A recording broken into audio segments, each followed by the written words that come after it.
I am a flower. Yes, I'm beautiful. I've heard it before, and it never grows old.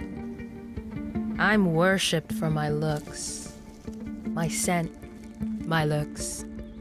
But here's the thing. Life starts with me. You see, I feed people. Every fruit comes from me. Every potato, me. Every kernel of corn, me. Every grain of rice, me. Me. I know, but it's true. And sometimes I feed their souls. I am their words when they have none. I say I love you without a sound.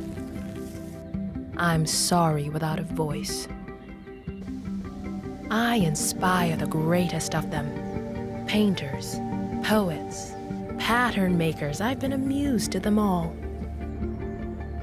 But in my experience, people underestimate the power of a pretty little flower. Because their life does start with me. And it could end without me.